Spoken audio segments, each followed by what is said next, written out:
जय श्री कृष्णा मित्रों, सबसे पहले मैं आप सभी का बहुत बहुत धन्यवाद करना चाहूँगा कि आपने भक्ति साधना चैनल की इस भगवत गीता सीख सीरीज को बहुत बहुत पसंद किया और ढेर सारा प्यार भी दिया। आज हम इस सीरीज के अंतिम अध्याय की चर्चा करने जा रहे हैं।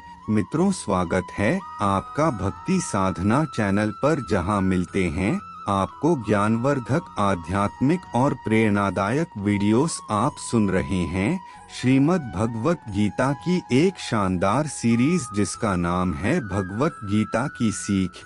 और आज हम जानेंगे कि श्रीमद् भगवत गीता के 18 और अंतिम अध्याय से क्या सीखा जा सकता है। इस वीडियो में हम बात करेंगे 18वें अध्याय के सार की बहुत ही सरल भाषा और आसान से शब्दों में। अगर आप इस चैनल पर पहली बार आए हैं तो चैनल को सब्सक्राइब जरूर कर ले। मित्रों, श्रीमद् भगवत गीता के 17वें अध्याय में हमने जाना था कि मनुष्य के कर्मों को, भोजन को, यज्ञ को, तप तथा ज्ञान इत्यादि को किस तरह से तीन तीन भागों में बांटा गया है तथा कौन से कर्म, भोजन, यज्ञ बहुत ही ध्यान से सुनना चाहिए। तो चलिए मित्रों, विस्तार से जानते हैं श्रीमद् भगवत गीता के 18 अध्याय से मिलने वाली सीख और शिक्षाओं के बारे में। श्रीमद् भगवत गीता का अंतिम अध्याय सबसे बड़ा अध्याय है और इसमें कई विषयों को सम्मिलित किया गया। अर्जुन, संस्कृत में प्राय प्रयुक्त भागवत गीता का 18 अध्याय आखिरी अध्याय। इसमें पूरी ज्ञान की बातें, अध्याय सही और सारे नियम पूरी तरह से। भगवत गीता का 18वां अध्याय मोक्ष संन्यास योग कहलाता है और यह गीता का अंतिम अध्याय है। इस अध्याय में भगवान श्री कृष्ण ने अर्जुन को संपूर्ण योग और जीवन के सर्वोच्च सिद्धांतों का ज्ञान दिया है। यह अध्याय जीवन के विभिन्न पहलुओं जैसे कर्तव्य, संन्यास, मोक्ष, भक्ति और ज्ञान के बारे में विस्तृत रूप से चर्चा करता है।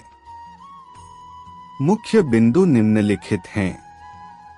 संन्यास और त्याग। भगवान श्री कृष्ण ने बताया कि संन्यास का अर्थ है कामना और फल की इच्छा का त्याग करना, जबकि त्याग का अर्थ है कर्तव्यों को बिना किसी स्वार्थ के करना। कर्तव्यों का वर्गीकरण। कर्तव्यों को 3 प्रकारों में विभाजित किया गया है: सात्विक, पवित्र, राजसिक, आकर्षण से प्रेरित, और तामसिक, अज्ञानता से प्रेरित। 3 प्रकार के कर्म। कर्म को भी 3 भागों में विभाजित किया गया है। सात्विक कर्म बिना किसी लाभ की अपेक्षा से किया गया। राजसिक कर्म अपने स्वार्थ और इच्छाओं के लिए किया गया। तामसिक कर्म अज्ञानता या दूसरों को नुकसान पहुंचाने के लिए किया गया।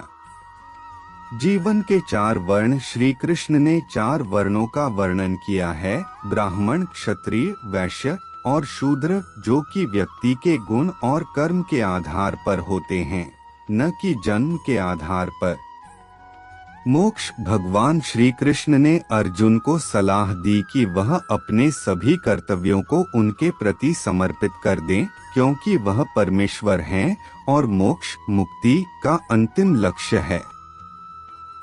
आत्मसमर्पण से मनुष्य सभी पापों से मुक्त होकर मोक्ष प्राप्त कर सकता है। ज्ञान, भक्ति और कर्म का समन्वय। गीता के इस अंतिम अध्याय में भगवान श्री कृष्ण ने स्पष्ट किया कि मोक्ष प्राप्ति के लिए ज्ञान, भक्ति और कर्म का समन्वय होना चाहिए। यह समन्वय जीवन को संतुलित और सार्थक बनाता है। अध्याय का समापन भगवान श्री कृष्ण की अंतिम सलाह से होता है, जिसमें वह अर्जुन से कहते हैं कि वह समर्पण और प्रेम के साथ उनका स्मरण करते हुए अपने कर्तव्यों का पालन करे। और दोस्तों, इस वीडियो के माध्यम से आपको भक्ति साधना चैनल पर ज्ञान प्राप्त हुआ है। सब्सक्राइब जरूर करें और कमेंट में जय श्री कृष्णा जरूर लिखें।